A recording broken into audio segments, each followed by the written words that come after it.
Well, once again, you've clicked on Behind the Buzz, a Public Fit Theater Company's occasional podcast discussing the myriad details that make up the production of our season of plays and readings. This is episode number 2 of season number 2, and today we'll be talking about our upcoming stage reading of Branden Jacobs-Jenkins' dark comedy, Gloria. I'm Joe Kucan, producing director here at APF, and as always, I'm joined by artistic director Pereth. Hi there. Hello, and later on, we'll be talking with APF company member Jake Staley, who's directing this reading, and with Gabrielle Silveroli, one of the 6 performers in the cast. But first, I want to point out that this is really only the second time that we will be talking about a reading and not a fully staged production. We had a great conversation with Lauren Gunderson at the end of last season about INU, but that leads me to the question, Anne-Marie, why do we keep doing these readings? I mean, they're free to the public. We've upped the budget somewhat this year, so at the end of the day, they're actually costing us a little bit of money. Why are we still so invested in the readings? Well, I think free is one of the reasons. We want people to actually see theater, and we have a nice partnership with the library district here in Las Vegas. And what we've done is we've picked really strong literary works, strong plays, Pulitzer Prize-winning plays, or plays written by Tony Award-winning playwrights, so that our community has an opportunity to hear these words, not only hear them, but see them and see them lightly staged. That's one reason why we continue to do them. Also, it gives APF an opportunity to look at a play maybe for a future season. 3 or 4 of our readings have ended up in our main stage season before. So I kind of think of it as like you have a sketch drawing and then you have your masterpiece, right? And when we see the sketch drawing, we go, oh, yeah, we really like that. We'd like to put a little bit more time and investment into a fully staged production, which costs a lot more money, costs a lot more time, costs a lot more investment. And so it gives us an opportunity to really look at these stage readings and make that decision. So when you pick a season, right? When we put our long list together, we whittle it down to the short list. How do you sort of balance out the decision between choosing a show for the readings as opposed to fully mounting a show? Is there a decision-making process that goes into maybe moving a show into the readings column versus into the production column? Well, with the readings, you can take more risks. Yeah. And I'm really proud of this year's season for the readings because there's a lot of representation. Also, the cast for Gloria is a much younger cast than we usually have. So we have a lot of new people who are working for APF, and I feel really, really happy about that. Also, there's a lot of representation in Gloria as well. You know, there's people of color in that show, and that's important. And so that was one of the reasons why we chose Gloria, and that's one of the reasons why we've chosen other readings in this season. Yeah, is cast size, I mean, we don't have to spend nearly as much money on bigger casts, so we move them to the reading. Is that what you're telling me? No, that's not fair, really. No, unfortunately, with COVID this year, all of our shows have small casts, and that's by design because the smaller the cast, the less we have to worry about in terms of COVID protocols. Yeah, well, I have to say too, I think we get access to sort of a different audience. We have more access to the library's set audience. We get a lot of folk. Strictly. There are people there are patrons who strictly just come to our readings and do not come to our fully staged productions for several years. It takes us some time to really generate that interest to get them to commit to paying for a theater ticket, which is not a little bit, but a lot more expensive. But once we get them hooked into the magic and the love of live theater, then over time they're willing to make that investment. Our process in putting the readings together has evolved over the years as well. I know when we first began this whole process, we would spend 2 weeks in rehearsal, maybe with a stage reading, and it was usually a little bit more than scripts on easels and music stands and people stepping forward and speaking. And we've gotten a lot of comments that the readings lately are really just 1 or 2 steps away from fully mounted productions. Has that been conscious? Has that been a conscious decision in evolving in that direction? It really, in the past, ended up on who depended on the director. Yeah, that's true. So if the director was really invested in that process, by the time that stage reading was set before an audience, you would see those actors mostly off book, only referencing their script, a couple times during the show. And then we'd have other directors who would come in for 1 week and direct a show over 5 days. And it really just depended on the director. But over the last year, we made a conscious effort to provide more funding for the readings, because we have a really nice relationship with the library district. They've here. been great for us. And we should take a moment to shout out to Suzanne Scott. At the Las Vegas Clark County Library District. At the Las Vegas Clark County Library District. They have been just ridiculously cooperative and supportive in the stuff that we've been doing. We've been there for how many years now?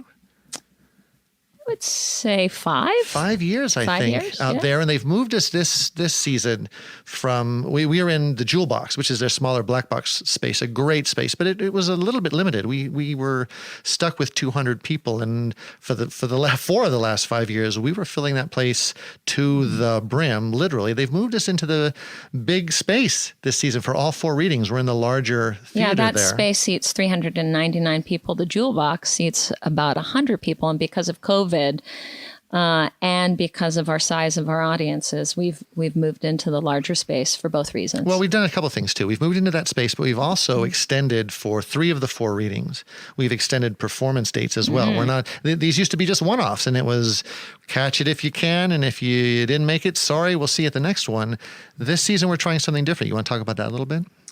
Yeah, I really value the readings. I think that's where, like I said before, that's where we take risks. That's where we start working with new directors, new designers. And the product is overwhelmingly exceptional. I'm very proud of that programming. And so we want to make sure that more people are seeing theater. Many people do not have access to theater because of money, because of time, because they have children, because of so many reasons.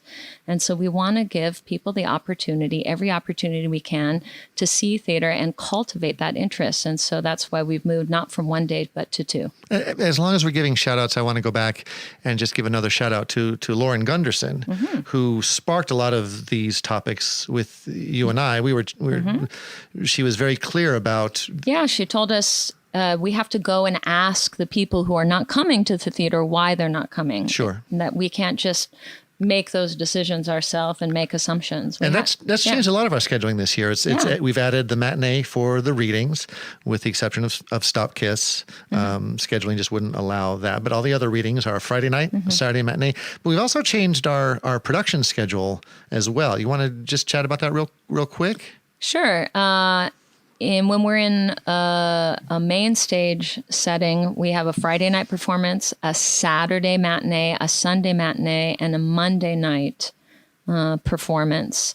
That way we give gig workers and those workers who work on the strip an opportunity also to see our theater. And that would be our Monday night show. So, and that's all for all 4 weeks. That's not just a one-off. That's for all the entire run of the show. So really varied time schedules so that it gives more opportunity to see theater. And again, like you said, it's just a chance to try and get more people in to see theater where possible. Absolutely. Yeah. You talked about the increased budget for these readings a little bit. Where's that money going?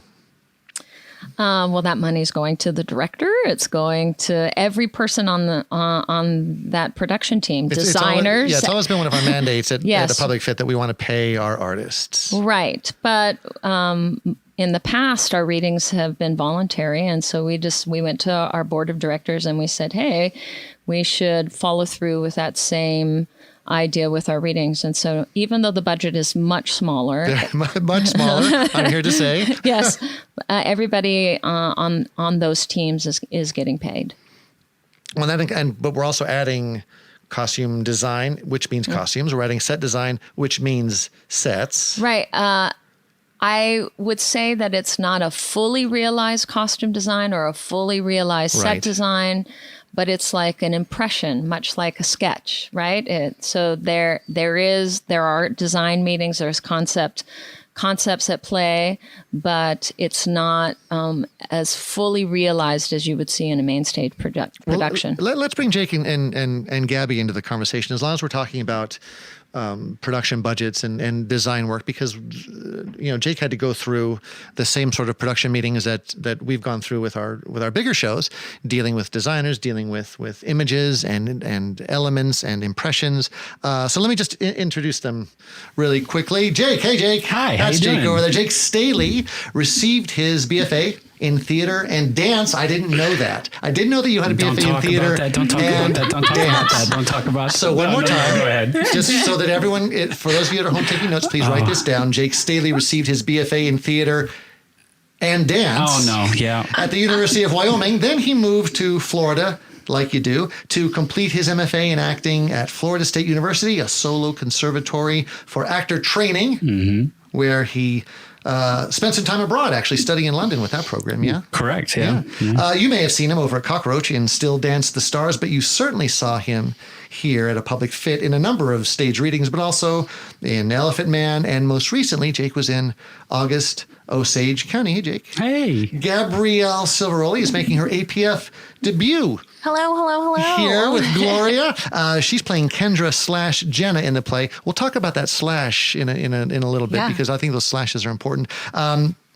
She's playing Kendra/Jenna in the play. Gabrielle comes to us from Phoenix, but she's been here long enough to be considered a native. She was only little when she showed up. She has a BA in theater from UNLV, focusing on stage and screen. Is that right? Yeah. Correct.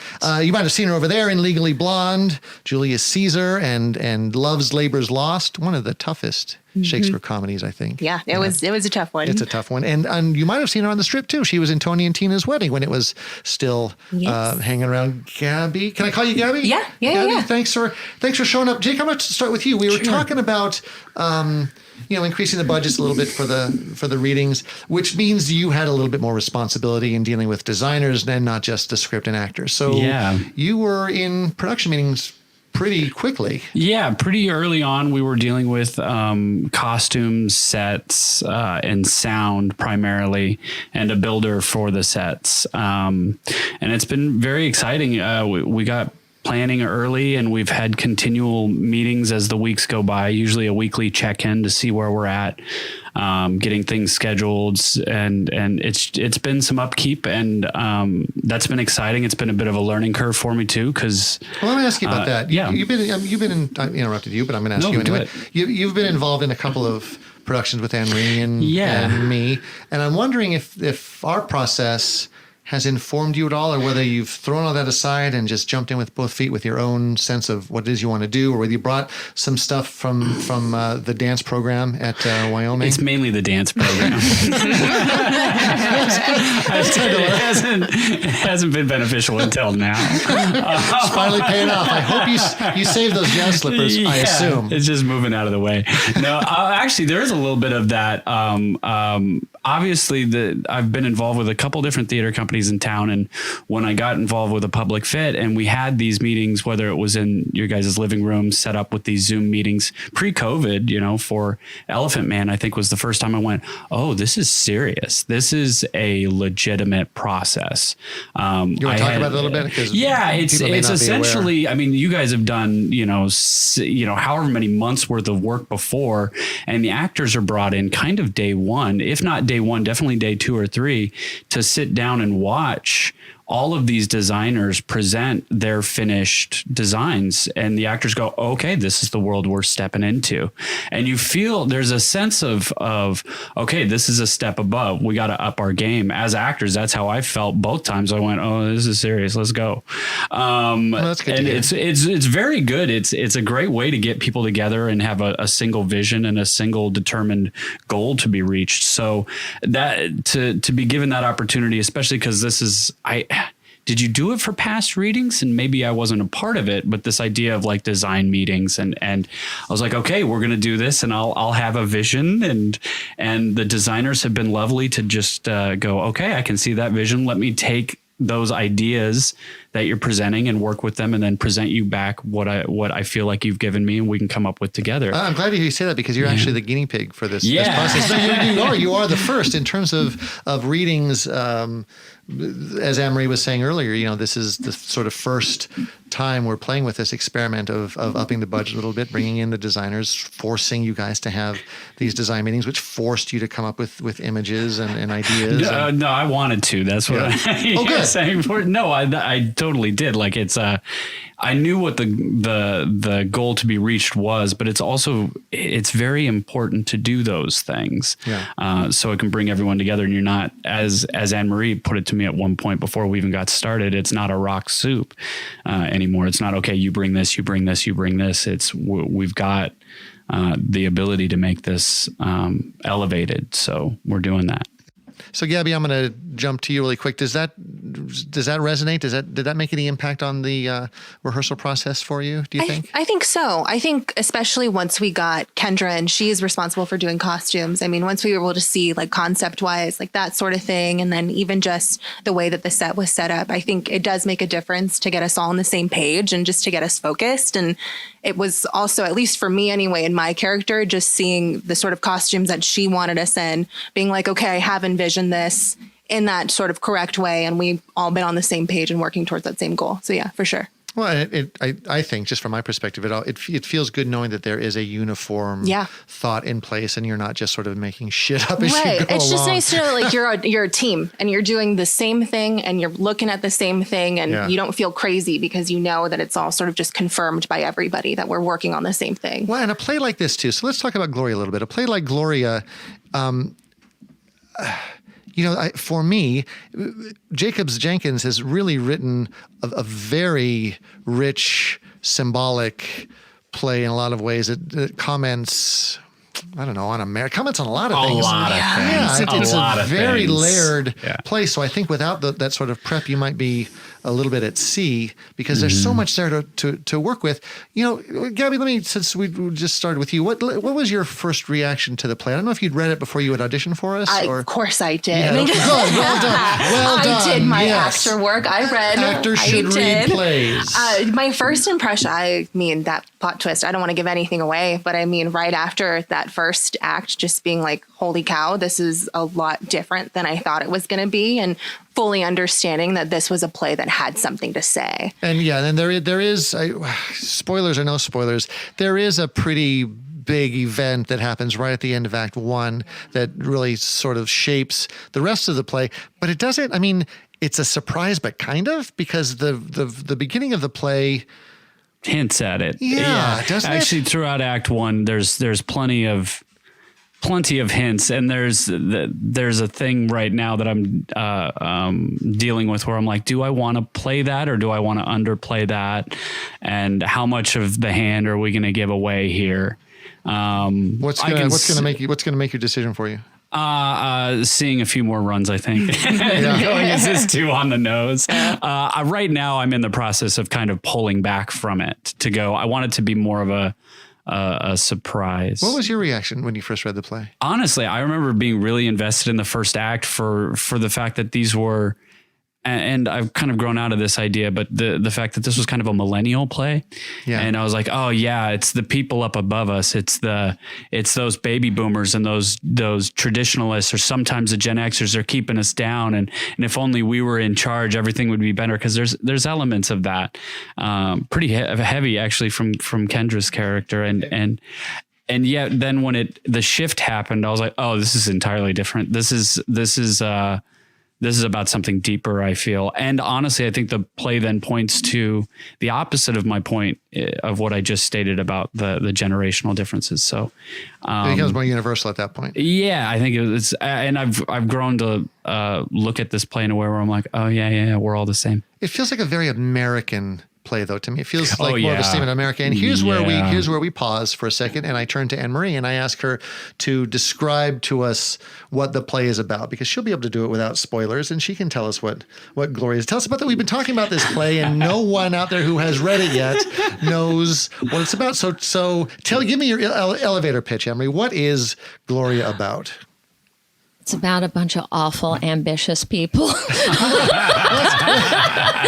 fair, but let's start with, it's really cynical and really funny. Let's start with something a little bit more basic. Where's it set? Set in an office in New York. Well, Act 1, yes. Act 1 is set in an office in New York in cubicles, right? Cubicles, yes. Yeah. Other questions? Well, it's a marketing. It's an office of marketing for a big magazine in New York. It's modern day. It's earlier in the morning. Well, not super early. It's morning time, and people are arriving at work, and the hustle and bustle of a work office environment. See, that feels very American to me. As soon as someone says cubicles, I think, people at millennials at cubicles. Starbucks is referenced. Starbucks, Luna Facebook bars, Live. Twitter. Vitamin water. So it takes so these are office workers, office workers stuck in cubicles, and then, as we've alluded, Act 1 ends with a remarkable incident. What happens in Act 2 to these people? See, now this more is ambition, more horrible people. We get to see how these characters, two characters in particular, actually three of them, how they've how this thing that happens at the end of Act 1 has shifted them as people. And if they've made true changes in their lives, has this been an awakening for them? Has it left them worse off, better off? Have their goals changed, or have they remained the same? See, that's very lofty. It's a very lofty director thing to say, but it's also about people trying to capitalize on this event as well. Absolutely. In terms of the American angle, this is an opportunity to make a buck off of this thing that's happened. Yeah. So Gaby, is this a comedy or a tragedy? Oh, I've been saying dark. I've used three darks. I say dark comedy. Yeah. I would probably stick with the dark comedy aspect, because I think it's hilarious. But yes, it is also tragic. But so dark comedy feels like probably the best way to describe it, I would say. Yeah. Where's the humor? Act 1. Yes. Act 1, and so then come for the humor in Act 1. If there's no humor in Act 2, so go home. Act 1, the intermission, is that the Act message? 3 actually brings back some of the humor as well. Again, without giving anything away. Are you doing 2 intermissions for this We play? are not. Okay, No, so you said Act 3. Fortunately, but what you mean Act 2 and Act 3 are about the same length as the entirety of Act 1. Right. So what's your running time? 1:45 right without an intermission. So intermission run 15. You'll be there 2 hours. Quick 2 hours of theater. And pacing's not an issue. It's an issue that I came in going, okay, we need to make this baby cook, So Act 3, though, there's humor is brought back because Act 2 kind of resolves some things and gets the audience back on okay, I can deal with these characters again, I believe, or deal with this storyline. And then Act 3, we kind of see where everything resolves itself, but there's some humor in there that we're infusing, but is also inherent in the script. I'm finding now, so we've plotted out this season 2 of Behind the Buzz. And the idea was that we would do a podcast for every show, every reading, every production. And it's occurring to me now as we talk about this, that it's hard to really talk about the play without throwing spoilers out there. I know. When did this is airing beforehand, right? Oh yeah, so we were hoping that this is going to encourage people to come see the show. We just spoil it. Well, that's a question. I mean, I'm going to actually put that out there. We almost can't talk much about anything if we don't. I'm wondering how much we can talk about. We can put a spoiler alert at the front of this episode, or I'll put a spoiler alert now and from say, here on out, we're spoiling the show. That's a great idea. If you want to be surprised by Gloria, want to be completely surprised, come back to this. Hit pause right now. Put it back in your podcast queue. Come see us on October 22nd or 23rd, and then come back and. Hey, I'd like to take a quick moment here to let everyone know what's coming up at a public fit. In a spurt of confident optimism, we've planned out our 2020-2021 season, and we could not be more excited. We've added a second performance to the readings, a Saturday matinee that will follow our regular 7 o'clock Friday show. continuing our wonderful partnership with the Las Vegas Clark County Library District. So Dominique Morisau's dynamic drama Skeleton Crew runs January 28th and 29th, and the heartbreaking Stop Kiss by Diana Sun will run for just one night on March 25th. We'll conclude this year's reading season with Will Arbery's incredibly controversial Heroes of the Fourth Turning on June 24th and 25th. And now, as always, admission to the readings is free of charge, but we still recommend arriving a bit early just to take advantage of the best seating. We'll be returning to our main stage at the usual place in the winter with Craig Wright's ridiculously inventive Recent Tragic Events. It runs February 4th through the 20th. Then our final main stage show, Things I Know to Be True by Andrew Bovell, opens April 1st and runs through the 25th. You really don't want to miss this collage of movement and moments. It's really going to be an unforgettable theatrical experience. For more information and specific show times or to purchase tickets, please visit us online at apublicfit.org. And, here at APF, we encourage everyone to get vaccinated, follow the guidelines set forth by the CDC, and don't take any unnecessary risks with your health. And we'll be doing our level best to make our audiences feel as safe and as comfortable as possible, including requiring the continued wearing of masks and enforcing appropriate social distancing. If there's one thing we've learned in the past couple of years, in these days of forced isolation and endemic fear, we really need these shared theatrical experiences, these emotional stories, now more than ever. I hope you'll join us. And thank you so much for your continued support. So, spoiler alert time, I guess we're going to go on. The end of Act 1 ends in a incident of horrific violence. Correct. I mean, horrific violence, but, and this is going to sound kind of heartless, horrific but familiar mass shooting violence, a mass shooting. That's what I love about the play, because you think it's one thing, right? And you're learning about all these very competitive millennial office types, and you think the play is going one way, and then Gloria comes in and surprises us all and shoots everybody up. Yeah. Well, and like I say, that seems familiar. And I keep using the term American because I don't hear a lot of office shootings in France, and not so many office shootings office stabbings. I see that look at him, Paul. I see you looking at me. Yes, it is growing more and more. It's becoming more international. We are having our effect on the world in this way.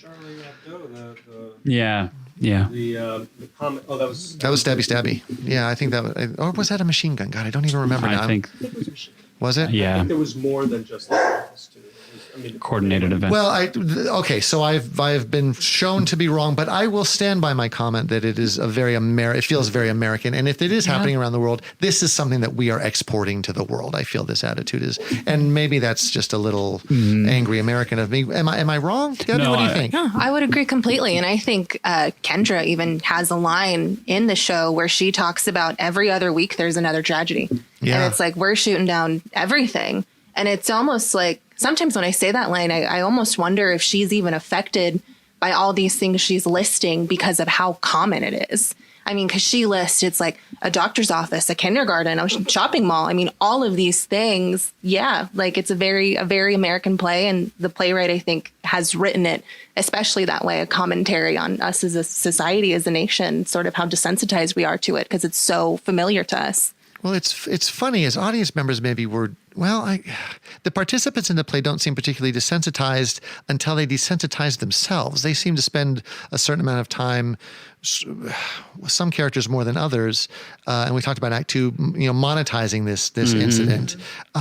Again, boy, that just feels American to me. Yeah, exploiting a tragedy in a way. I mean, it's hinted at in Act 1 when a famous singer, a fictitious famous singer dies, and that magazine company is like, how can we exploit this for money? And then we have a monologue from Lauren going, why do people only care about you when you're dead? And there's a lot of interesting takes on it. That is their immediate reaction. I'd forgotten about that moment. Yeah, and I wondered too in Act 2, I wonder what the motivations, I kind of know what the motivations of Kendra and Dean are to be like, I'm going to sell this book. Dean has nothing left and he needs to be a writer. And now he's been forced to be the face of this tragedy by the media. I mean, this is all fictitious, but so he has nothing else to do besides tell Gloria's story, and he renames his book Gloria. Yeah.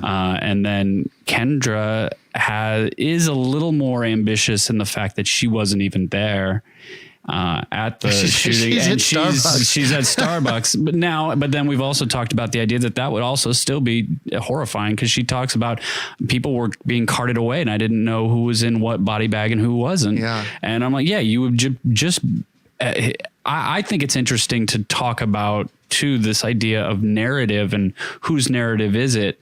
Does Kendra have a right to say her story? Does Dean have a right to say his story? Should it be Gloria's story? Should it be Nan's story? And is that ambition okay or not? Or does it mainly lead to pain and suffering? So on the day that we're recording this, it has been, I think, 2 days now since it was announced that Alex Jones has lost his Sandy Hook lawsuit and is being held responsible for the ridiculous vitriol and nonsense that suggested that Sandy Hook was fake, and that the horrible consequences of that, of family members being literally threatened with death for faking, literal child murder. This feels a lot more topical now, because here we have people who are in the play writing books about this very real incident, very real to them, and they come at it from different perspectives. Is that? Yeah, it's yes. Yeah, one perspective is talking about the victims and saying we shouldn't be talking about the perpetrator. We've got somebody that's talking about their own experience as if they were intimately involved with it.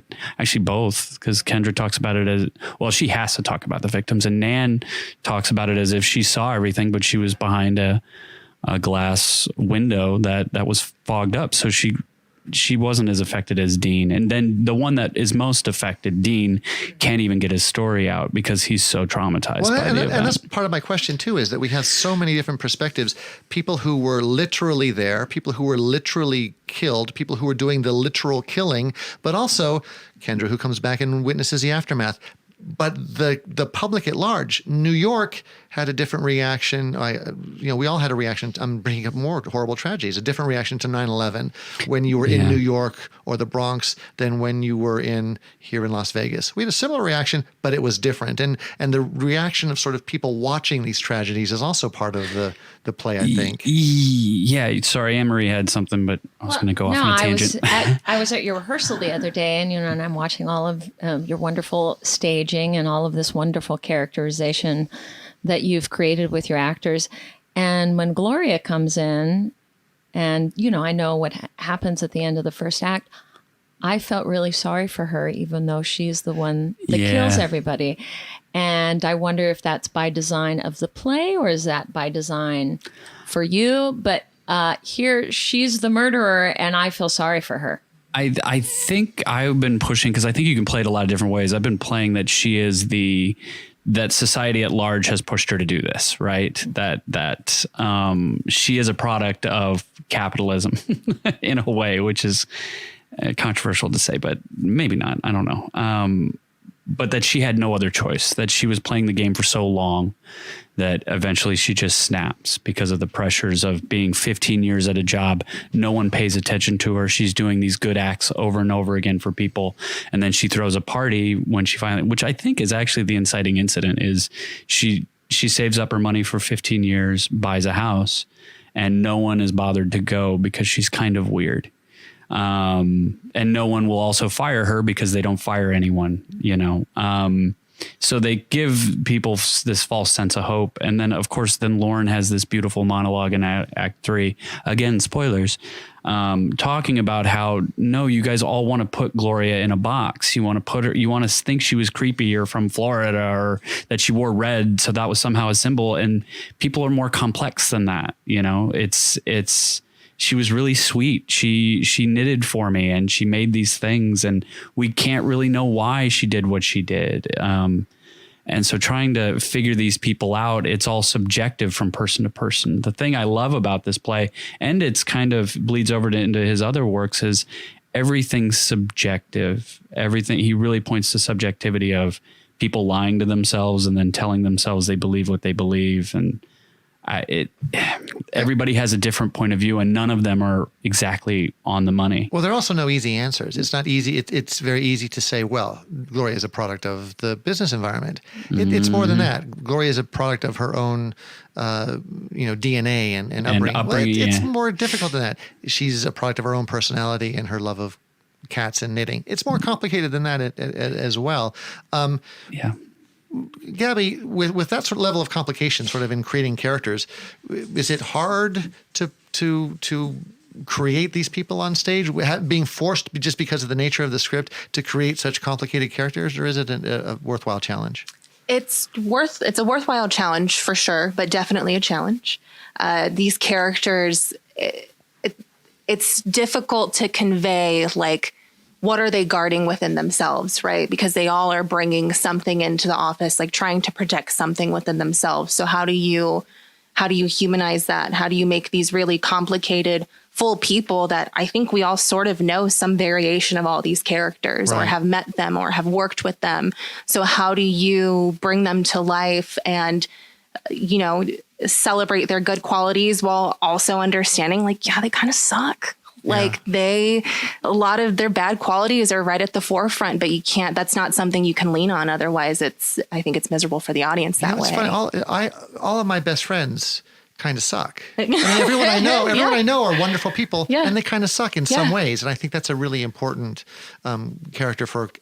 quality for a character to have, is that in some ways people kind of suck. Yeah, for sure. Huh. Yeah. I was, it's only been recently that we've,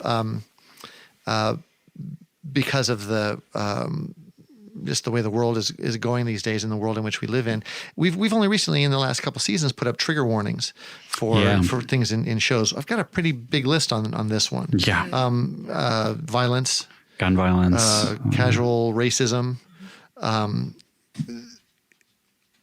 What am I missing? There's a couple. There are things that might really bother folk in the show. I mean, loud noises. Loud noises are triggering. Is that a trigger?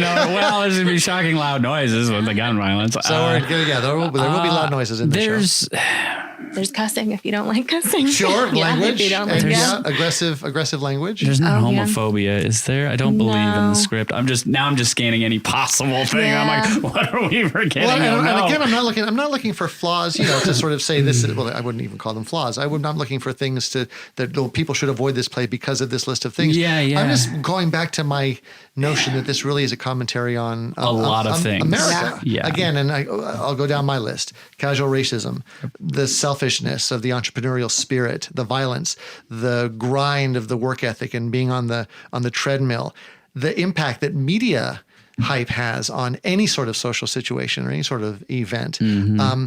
But there's also in the play that element of shock. And if you've listened to all of this and have embraced the lack of surprise, that element of shock at Act One, I think, is necessary to the script. It does something to the play but I'm not quite sure why. I'm not quite sure what it is. Have you thought about that at all, Jake? Yeah, I just like the feeling of it, and the logic of it, I'm not sure, outside of maybe because I know he does some stuff in his other works that's always like, oh, that's a hot topic, and I know him as a I don't know him personally as a playwright, but I know his point of view as a playwright is we have these things that we don't like to look at. We have these things that we really want to turn away from as a society and not give it a look and pretend it's not there. And then we're not helping heal the situation at all by doing that. So he likes to look directly into the face of whatever thing that terrifies us and have it on full display. And so to have a mass shooting front and center in front of everyone, and then dealing with that post and seeing what happens, I think was his whole point of the show. So, also, having gone to your rehearsal, I was really surprised, and I think this is in the writing, and I think it's also in your direction, is he spends a lot of time in the first act really crafting these characters, right? So you have to invest in character. But then when you create this huge event, I mean, it's a massive event in storytelling. When people are still in the play, people are still talking about it years later. They're still discussing. They know when you say Gloria, they know who you're talking about. Right. This massive event where there's this mass shooting, I become so interested in how people are navigating the event that the writing and the directing and the characters that you've created makes me lean in a really large way. And I really like that about the story itself. Right. There's another element just in the structure of the play. I'm sorry. No. I think you're about to hit on it. Go ahead. I think this is where your transition. Are you about to talk about the slashes? I was about to talk about the slashes. So right. It's a 6-member cast, but there are 11 characters. Correct. Nearly everyone. Oh no, there's just one character that doesn't. But switch, there's 3, so there's 12 characters. Actually, there's 13. There's more than 13. 6. There's 13. Everyone in the play Count them, I believe it's 13. Everybody's counting right now. Everyone in the play, with one exception, plays a number of characters. Yep. At least 2. Correct. One plays 3. Mm-hmm. Talk about that a little bit. And Anne-Marie's giving you the thumbs up. She says there's 13. I think it's fascinating. I mean, not only is it fun for actors to dive into that, because you're like, I get to play 3 characters, not just one.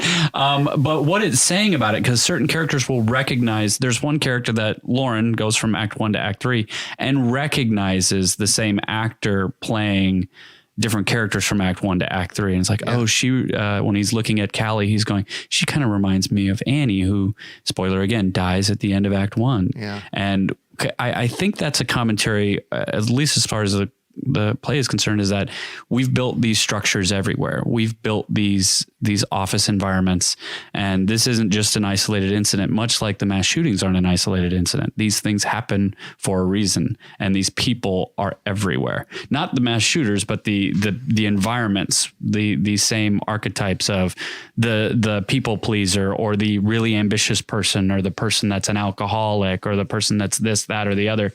They're replicated. We're not all alone. We've got people that are the same all around us.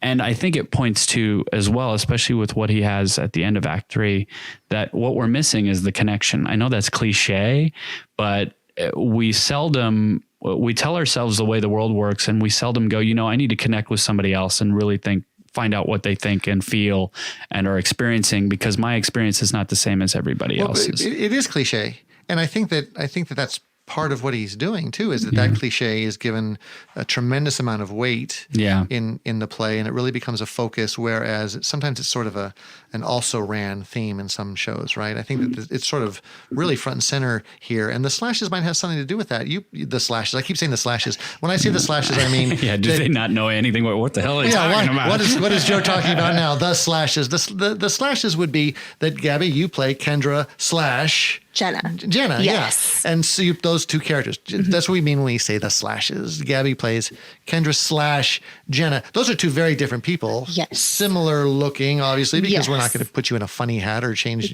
a fake nose on you or anything. How do you go from jumping between those 2 very different characters? And we've already talked about how complicated and complex these characters have to be. That's extra hard. Yeah, it's tough, especially with the transition between Kendra and Jenna, because the gift that I get as the actor from this playwright is I have so much with Kendra. I mean, so much to mine. And I think with Jenna, sometimes I almost feel like she's like if Kendra grew up. It's almost like that's what Jenna is Jenna is 40-year-old Kendra who has seen like the fruits of her labor sort of come into fruition. I still am in the process of trying to differentiate fully Jenna versus Kendra, but I think because of the commentary that the playwright is making, I think they sort of live almost in the same sort of energy. Yeah, and there's a strange, the sensation I get when I read it or I watch it, and we've discovered this in the last rehearsal or 2 actually, with the final moment, is a bit of a winking at the audience of, hey, we're the same people, but we're not, and we're making them different. Just so people aren't like, wait, they're alive, because that'd be not good. But there's a bit of a wink or just a nod or an acknowledgement that, yes, I'm the same person, but I'm not. even though I'm a completely different person, almost a memory that's kind of going through. It honestly, as an audience member, and this is again a subjective viewer experience, when Jenna comes back, or when Kendra comes back as Jenna, when Devin comes back as Dean, when these people repopulate, I get a joy. There's a sense of, oh, they're getting a second chance, or we have another opportunity to fix this. Oh, that's interesting. And there's a bit of delight I see in seeing them repopulate in Act 3, that I'm like, okay, not all hope is lost. We'll be okay. We'll be okay. Is that in the script, or is that just something I think that's my subjective experience. Yeah, because when I read it, and I got to Act 3 and they were all back, I was like, oh, here we go again. Yeah, see? Here we go again. Yeah. Are they going to be different? Are they going to be the ones who make the change? Are they going to be the better boomers? I don't know. The better boomers. Like the entire time just talking about it's the guys on top, and I look at Jenna and I'm like, all right, Jenna, like, you're at the top. Are you going to be any better? Ooh, doesn't sound like it. So you feel like there's a cyclical approach to it. I sort of feel like it ends on a cyclical note. I mean, the fact that Lauren recognizes it as well sort of tells me that it's like, oh, man, here we go again. And we've got a hint with the printer. I always got to point to the printer opening and closing the show, that the printer jams at the beginning of the show, and the printer jams. Spoiler alert! The printer jams and everybody's murdered. Sorry, it's really, guys. There's so much importance to this, but I think that's a nod to we've got something wrong in the printer again. We've got something wrong in this copy machine of capitalism of these office environments. Something's not working. What's going to happen when things don't work? Somebody's got to fix it, or somebody's got to pay the price for it. And I think that's the point of opening it and closing it with that is, here we go again. So you're right. You're making me lean towards your point of view, Gaby. I think you're just a little more hopeful than I am. Yeah, you're just a little more hopeful. I'm a little more, cynical with the ending. So. Is it? I'm gonna shift gears a little bit, Gaby. What's the difference between, for you as an actor, for a fully staged production and a stage reading? Do you feel more confident with having the script in hand? Or does it give you different things to focus on? Does it give you an opportunity to experiment more? Where do you see the difference? I think being an actor with a stage reading that's like, especially one that's like 2 steps away from like being able to be a full-blown production, it feels like it gives me permission to experiment more when I get to hold a script in my hand. Yeah. I feel like when I'm working on a show and we're off book and we have a final dress rehearsal and it's almost like a lot of pressure to just make sure that whatever's going on is just the most polished thing in the entire world. And there's something that's really fun being able to go in and, I know I have my script, and I know that, not that it's a crutch, but I know that this element is something that's already taken care of. So now that I don't have to use that energy on being so focused on dialogue, what other choices can I make somewhere else? And what other things can I come up with somewhere else? And it just gives me the permission to keep playing, I think, for a lot longer. How important is that for an actor to experiment and play? Oh, I think it's critical. I think it's one of the most important things. I also think it's like one of the reasons why I do it. I guess I won't speak for all the actors, right? But it's why like... not? They're not here. Speak for them. Right. It's just like, why else would we do this? Speak for Blake. Yeah. Especially Blake. Speak for Blake. Why else would we do this if we weren't having fun and making other choices? And, especially... if we're in a safe space where we can do all those things. I mean, I think the most fun rehearsal I had was like the other night where I was so exhausted. I honestly didn't remember half of my blocking, but I was just doing new stuff. And it was fun. And some of those things worked. Some of them didn't, but some of them did. And to be able to discover new ranges of the show by allowing yourself to play and discover, it's so important. So a note to student actors, stay exhausted. Yeah. Mm-hmm. Yeah. Actually, there's some truth to that, because you're getting rid of any sense of fear or any sense of like care of, are they going to like me or not? Right. I have that problem as an actor. I'm like, I need to make sure you like me by the end of this. Right. Well, that's my next question for you. Oh, okay, great. That's my next question for you, Jake, is that I mean, we've sort of yanked you out of the acting company to direct this. Yeah, and thank you. For us. No, thank you, really, because I get to sleep in now on a couple of days a week, which is nice. But have you used your do you bring your skills as an actor into the directing room? Is there Yes. Oh, thanks, Gaby. Does Jake bring his skills as an actor into the directing room? Yeah, for sure. Well, it's funny because he'll be like, I don't want to give you a line reading or like blah, blah, blah. But it's really fun having a director who's an actor first, because the way that he will explain things or talk to us, I mean, I see it with all 6 of us. Like the way you describe things, we get it. You know, and it makes sense. So yeah, but I'll let you answer the question. Go ahead. No, thank God. I think maybe I'm wondering if she's no. I think that's coming from the heart. So thank you. When we brought in Jake, we asked him to choose a performer from the cast to come in to do this podcast. He clearly picked the one that was going to ring the bell. Suck up the hardest.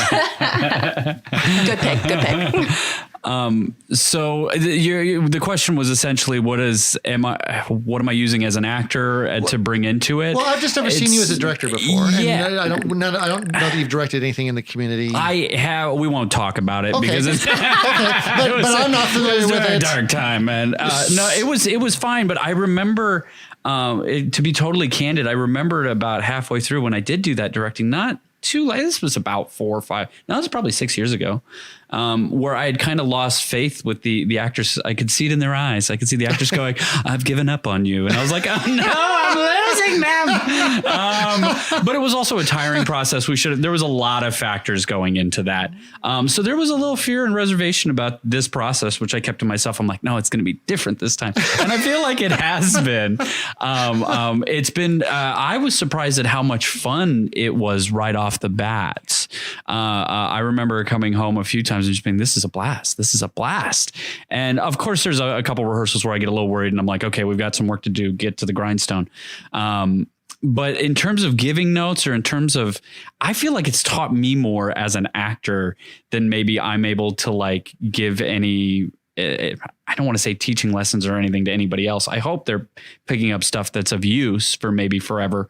But as an actor, I'm seeing stuff going, oh, I need to be doing X, Y, and Z as an actor more, or I need to be really focused up on my staging or opening up or taking my time, exploring more, making more choices, bringing more stuff in for the director to go, yay, nay, yay, nay.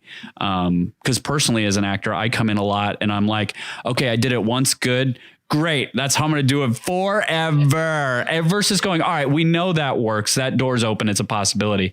But I can go explore all of these other doors and come back to this maybe final dress, you know? So I know you as an actor.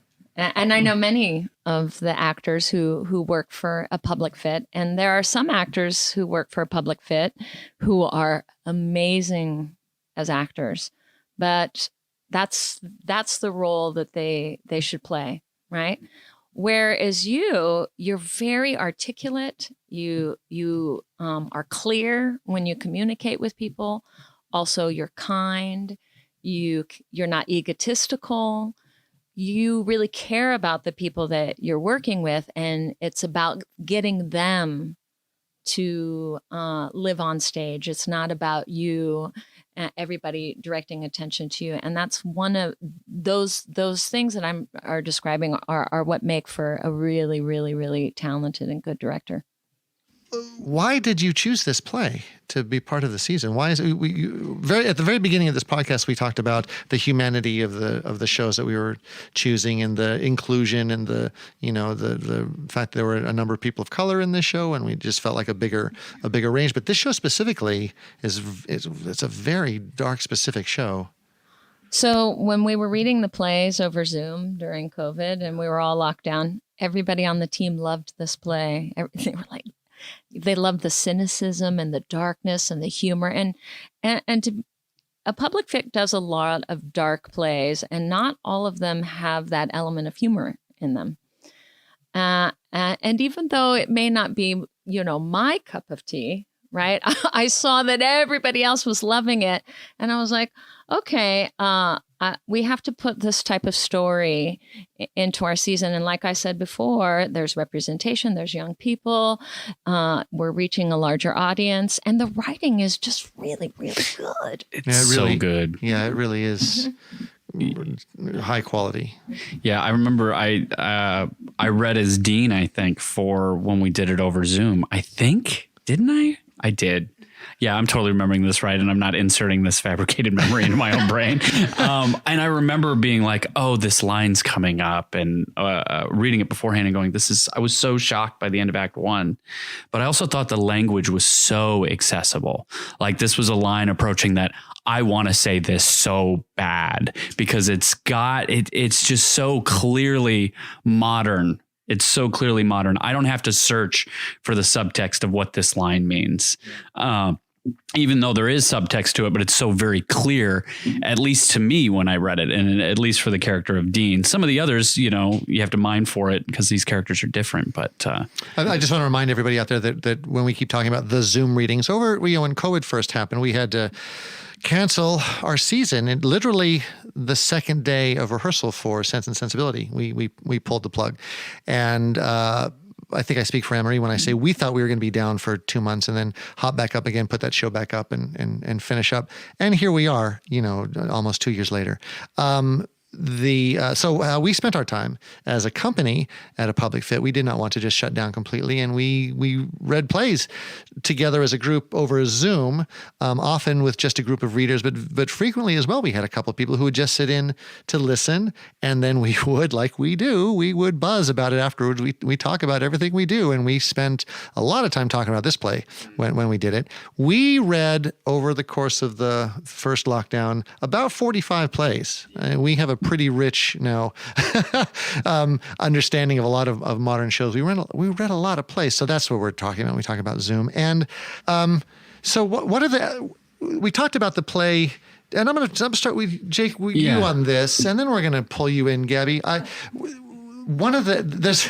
keep saying casual racism. There seems to be an element of casual racism in the play. And I want to say right offhand, Branden Jacobs-Jenkins is a playwright of color. Correct. And he's very specific about some of the casting in the show. In fact, Kendra is meant to be Asian. Correct. In the language that he says in the play, he says she speaks to her mother in Chinese or Korean, or that's not really specific, but it's clearly Asian. Yeah. You were a little concerned about that, and I look over at Gaby, and I kind of see why. You want to talk about that a little bit? Yeah. Well, and look, I'm going to say right now, don't write me an email about how horribly racist and non-inclusive we are. This is exactly what inclusion is about, and I think we should talk honestly about it, because otherwise, what's the point? Sure.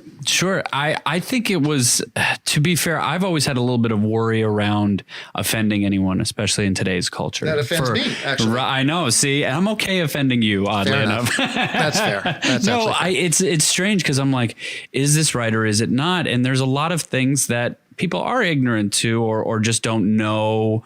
Some of the older, I don't want to put labels, but some of the older generation does certain things that gets them in trouble with the younger generation and vice versa. And some of it's a little ridiculous at times. And I go, wow, we're making a lot of these shifts. I'm talking in vague terms again, so I don't offend anyone. Well, let's talk in specific terms. Let's talk in real specific terms. So Kendra is meant to be Chinese, specifically Asian, ideally Chinese or Korean. Correct. Right. And that was something I knew. Of course, you look through the casting and you, of course, know the play. And I'm like, okay. And then in my head, I was like, I've got this all right. And we saw auditions. And Gaby had a tremendous audition and had on her little questionnaire, and it stood out to me too because I was so struck by it. She was like, people think I'm Mexican, but I'm actually Filipino, or I'm actually Asian. You said something along that line, so I went, she's Asian, we're good. You're cast. Let's toss that to you, Gaby, because clearly it was an issue. It's something that you've dealt with in the past with other casting directors or producers. So you want to talk about that a little bit? Oh yeah, I mean, it's something I deal with always. I am somebody, I guess I'm racially ambiguous when you look at me. Otherwise, usually I get that I lean more like Latina, but I did put that I was Asian on my questionnaire because I knew I wanted Kendra. Right. And I felt like one of my hurdles was going to be that I do not look Chinese. I do not look Korean, but I am Asian. Well, let's talk about Gaby's heritage. What's the story there? So I'm half Filipino. My mom is from the Philippines. She moved here when she was 16. And then my other half is Italian. My dad's Italian. So I've grown up just in a mixed household my entire life, but actually a lot of my childhood was predominantly in a Hispanic area. So a lot of like my tendencies do lean more Hispanic, right? So I understand why it's confusing for people. But with casting and stuff, it's been a weird line for me to walk, because on one hand, I know that I get put in this Hispanic box. So it's like, do I take these parts from people who are actually Hispanic? And, because no one's looking at me for these Asian parts. Right. I'm 5'8", my mom is 5 feet tall. Like, if you look at my family, I very much do not look like a standard Filipino. But I think it's one of my strongest things that I bring to the table as far as something that's out of my control physically, is that you don't know what I am. And I sort of like it. I love it. It feels like one of my secret weapons now that I'm older. Before, it definitely didn't. But yeah, sometimes it's a hurdle, and sometimes it's not. But for Gloria especially, I did not want it to be. Well, and not to be too self-serving, but I think it really serves the play in a couple of moments. There are a couple of moments in the play where that ambiguity works, because characters in the play make some very clear assumptions that are wrong. Yeah, the fortunate thing is the character never says, oddly enough, I'm Chinese heritage or Korean. Right. And there's other people, however, and it's really just one spot where Dean says, after she talks on the phone with her parents in a foreign language, he just goes, well, you just called China or something. So we know even if a Korean actor was hired in a production, he's still got to say, you just called China or something. Dean is clearly ignorant of he's the just, language that she's speaking. But it was casual. It is it's very weird. It is casual racism, because he's right in that moment, not about the Chinese thing. But it's like she's being rude, not because of her heritage. Somebody refers to her as a China mother too at some point. That's right. Tiger mom. Tiger mom. Yeah. That's right. Yeah. And that seems also just sort of casually again, racist. And it's not from Kendra. It's from other people talking about Kendra. So it's and somebody else corrects that character and goes, oh no, you're not supposed to say that. Does that anymore. serve the play? Not making her, casting someone, as Gaby herself has said, is very ethnically ambiguous, much like myself. Yeah. That was totally. A joke. Yeah, it's just a bad bald white guy joke. Someone who is, ethnically ambiguous, but is assumed by other characters in the play to be a certain thing. Does that work? I think it does with this play in particular, because there's even a moment with another character, Lauren, where when he's not in the room and they're trying to peg down, is he Jewish? Is he gay? Is he this? Is he that? People are always trying to come up with other people's stories for them. So to have that ambiguity, I think across the board is beneficial, because the suffering is caused by people trying to figure people out. Well, if I can figure you out, then I don't need to think about myself, is really kind of one of the major themes for me when I read the play. As long as I keep the focus and attention on other people and them being the problem, whether it be millennials or the gender differences or whatever, and it's not my internal struggle, then I'll be okay. Do you feel like if people had taken the time to figure out Gloria a little early on in the process, we might not have a play here? She might not have gone through. It's arguable that if more people had gone to her party, I hate to say that, because it's a fictitious world. We can say whatever we want, but had more people come to her party, that probably wouldn't have happened. It's sad to think that way, but and how many times in life, is that the case? Where if you had just said one thing to one person, or just had one different interaction gone down a different set of a road, you'd have been a different place completely. And it's random, it's chaos, but it's true. So I'm sorry, did I talk a lot on that one, Gaby? What do you want to add in? I'm sorry.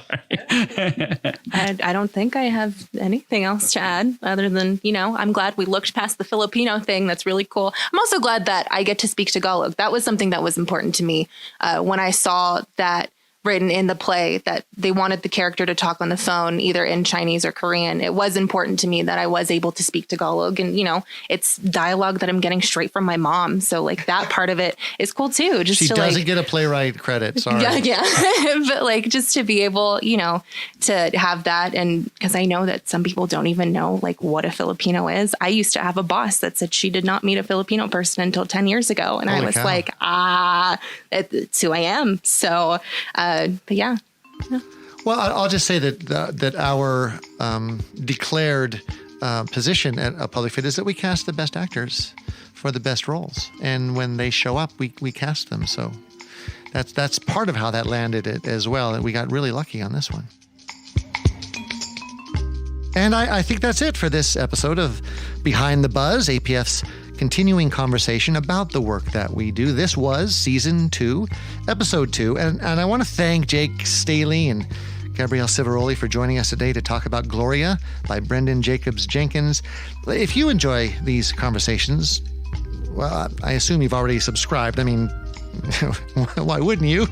But have you taken the time to give us a quick review?